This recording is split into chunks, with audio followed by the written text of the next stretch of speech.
Stop. Don't buy that picks package or all access. Wait, what? Yep, don't click add to cart until you check out our new deals page at both WagerTalk and Sports Memo, where you can find all the latest offers, promotions, and coupons available all in one place. These deals are updated daily and can be found by clicking deals in the nav at WagerTalk or Sports Memo, going to wt.buzz/deals, or scanning the QR code on your screen.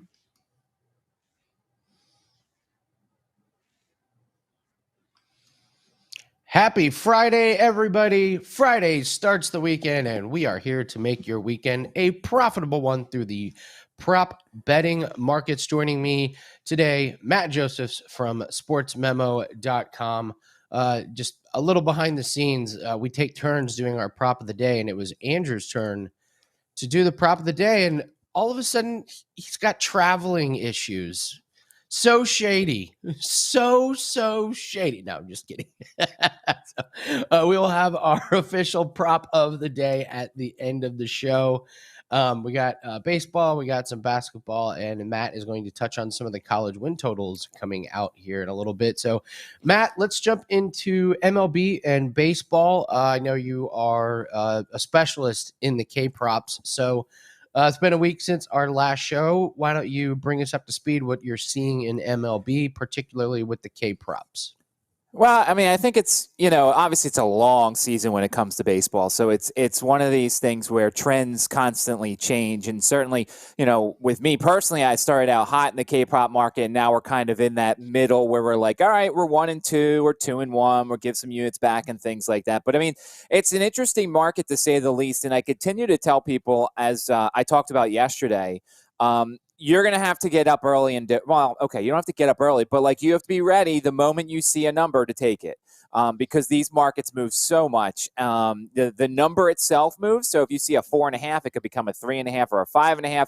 And certainly the juice changes quite a bit. And we're seeing that different books, I've ripped FanDuel in the past for the way they've treated K-props. They've actually had better numbers than DraftKings as of late. So the other thing to say here is, have a lot of options because the juices and the numbers are completely different. So two trends I kind of want to point out first. The books have had some problems putting out Jordan Montgomery numbers. I talked about yesterday on WagerTalk today because Teddy asked me for a guy who has never gone over 5 strikeouts, why is it 5.5 for Jordan Montgomery? And I think the books are struggling because they think he's a normal pitcher in terms of he's going to go a normal length, 6-7 innings, no matter what. And the Yankees are really treating him with kid gloves. That third time through the order, he doesn't do as much. So we see yesterday a Baltimore Orioles team that strikes out a lot against left-handed pitchers.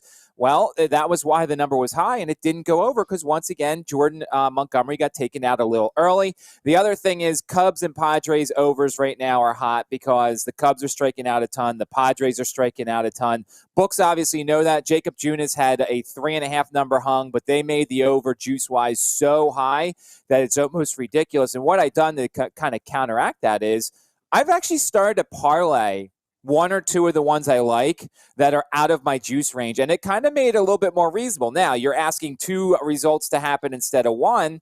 But, if there's 2 that you really like and the juice is out of control, parlay them together and see what happens. Put a little bit on it. Like today, I would parlay Junis with somebody else because he's minus 170. I'm never going to take that by itself. But I started to kind of parlay 1 or 2 of them together and see what happens.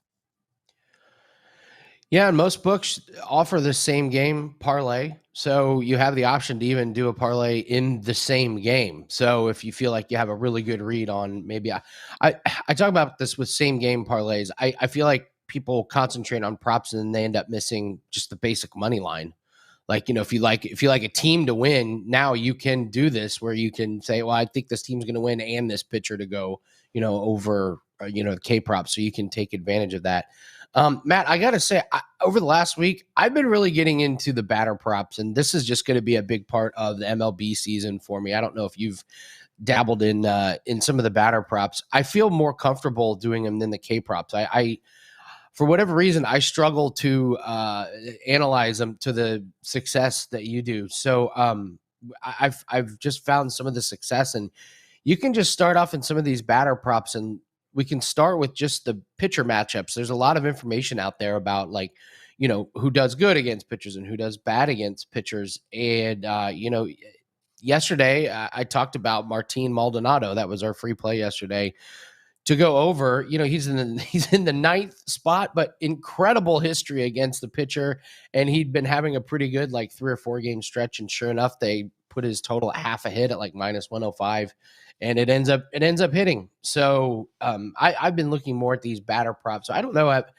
Have you had any success with batter props? Because I feel like this is an interesting year from the sports books perspective, because you've talked about how FanDuel used to not be good, but now they're much better in K props. I've noticed the same thing in golf. Sports books that were, traditionally horrible about putting out plays are now specializing it. And I feel like these hitter props are like I get up in the morning and they're all out there. And I don't remember that always being the case. So I don't know, Matt, have you looked at some of these hitter batter props? I have not had as much luck. And basically, I do the same thing you do. You look at who has a lot of success. Every day at 11 a.m. on Twitter, I post my notable MLB history. So, if you look at today, your guy Maldonado, 9 for 17 against Martin Perez.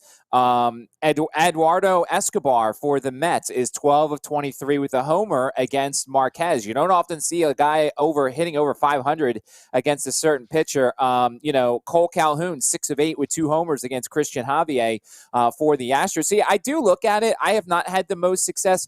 But when I did look at them, I obviously looked at the batter versus pitcher histories. I looked at their current form. I look at how they are against righties or lefties. So, yeah, it's something I've dabbled in before. It's just I've had some bad luck with those things. But certainly you could definitely find some values because, as we've talked about on the show, the books put out numbers for everything. They can't get every number right every single time. Yeah, and one of the things that when I look at some of these batter props, I think people are who's going to go over? Who's going to go over? Well, it works the other way. Unders can be a fantastic spot in some of these batter props. We're talking about history against pitchers. I mean, you look at somebody like Jesus Sanchez. He's 0 for 11 against Charlie Morton. Perez for Pittsburgh. He's facing Adam Wainwright. He's 0 for 10. And he bats ninth. So he's got limited at-bats going up against a starting pitcher. So don't ignore those unders. I know they're not as sexy, and I know that's the thing with unders. You can hit your over in the first inning on a batter prop, but if an under, you're stuck for the whole 9 innings. you gotta watch and keep an eye on it. So and the funny thing that you talk about with that is, you could go and look at somebody for starting pitching. And you see a guy who has really good success, and then the starting pitcher gets taken out in the first inning, and then you're like, "Oh boy, this is not great." So that's the other side of it. I think it was Rhys Hoskins is 1 for 28 or something against Clayton Kershaw or something. So yeah, certainly if you want to look at the unders, I kind of would like a bigger sample size than 10 or 11. But yeah, I understand what you're going with. I want a guy who's going to be at 20 ideally. Now it's not going to happen very much, but. Yeah, you're right. Especially if you look at the Wainwright thing today, Wainwright has given up, and I gave out one of my plays today based off of Wainwright. Wainwright's given up 2 runs in his last 6 starts against the Pirates over the last 3 seasons. So if Road Adam Wainwright shows up, you're going to get a lot of unders potentially for the Pirates. He just Adam Wainwright last year.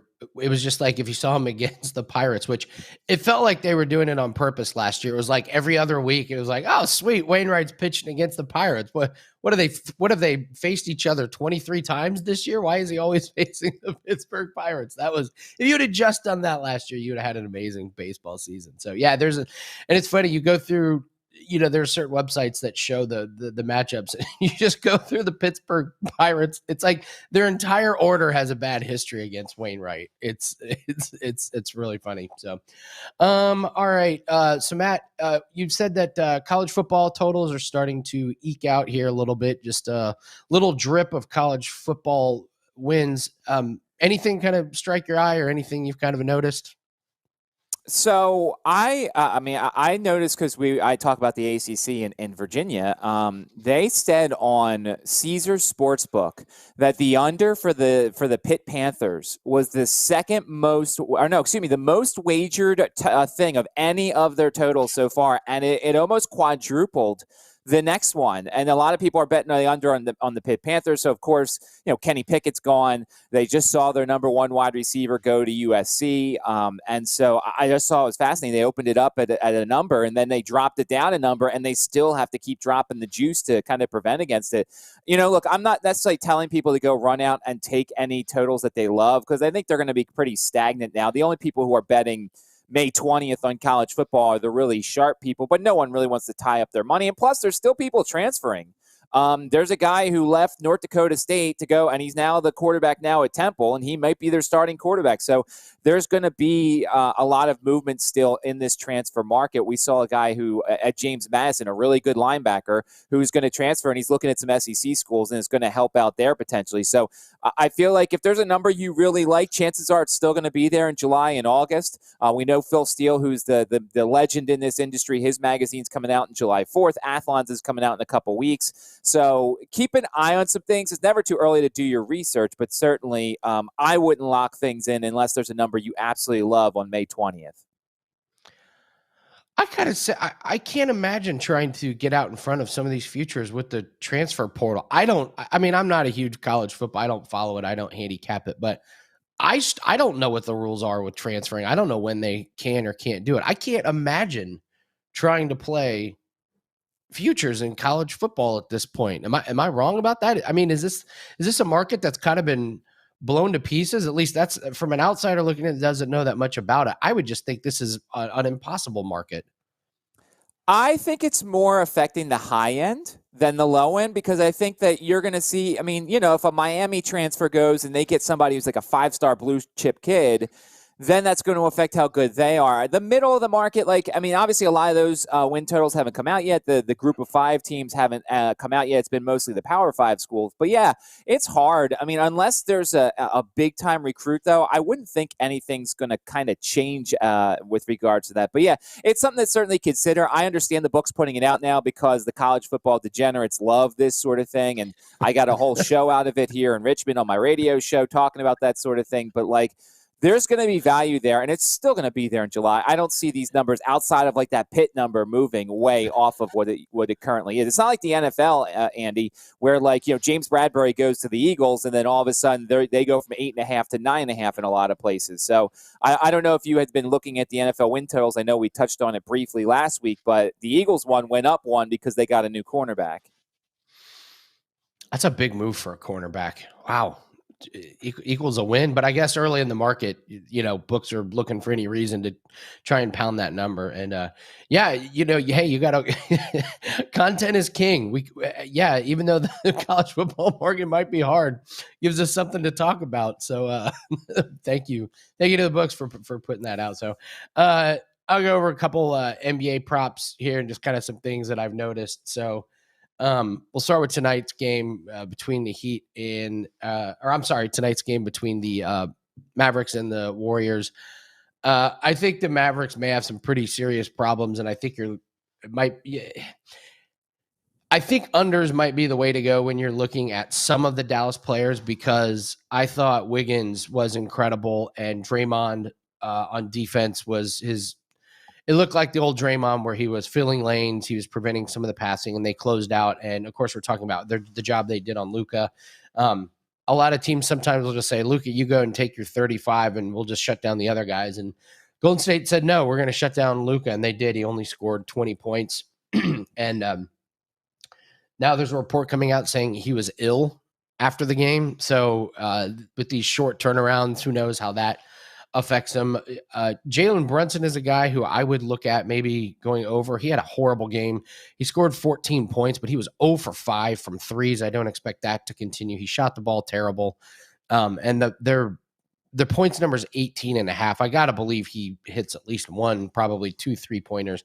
So I would look at him going over. And as far as the Golden State Warriors, there's only a couple guys I would look at wagering on, and it's not the big name guys. Steph, Clay, and Poole obviously get, all the publicity, but I find those guys inconsistent. You never know who's going to be shooting the ball hot or not. I haven't played a Steph, a Clay, or a Jordan Poole prop it's been definitely over a month because I just can't figure those guys out. And I know those are the big name guys and most people gravitate towards, but honestly, I would stay away from those guys. I think you can look at some of the lower number guys like Draymond Green went over his points last game. Kevon Looney has played big minutes last game. Wiggins has been pretty good. So if you're looking to play props on the Golden State Warriors, I would absolutely look at some of the lower tier guys. So Matt, coming to you here, what do you got going on this weekend? Obviously, baseball. We got a huge slate of baseball today and over the weekend. So you can find Matt Josephs on sportsmemo.com. What do you got this weekend?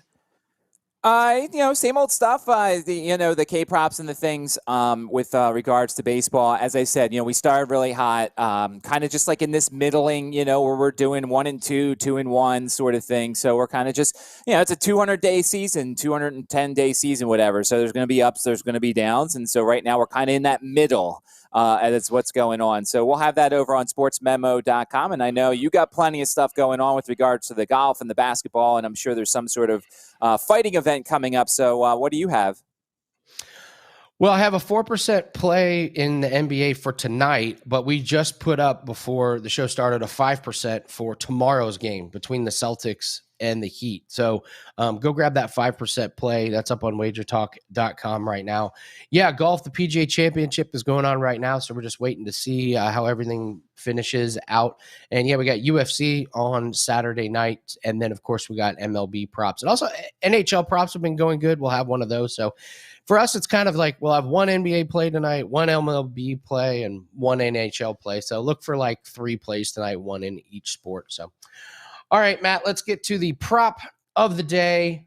I'm going to go to a guy that is actually coming off the bench for the Dallas Mavericks, and that is Spencer Dinwiddie. I think the books have this really, really low. They have him at 12.5 points, and I can start with the game against Golden State. He played 24 minutes. He took 11 shots, and he scored 17 points. He was 4-5 from the free throw line, 5-11 from the field. And this isn't the first time that he's had a good game. I mean, in the closeout game against Phoenix, this guy played 25 minutes and had 30. The game before that, another win by Dallas. He came off the bench, played 21 minutes and scored 15.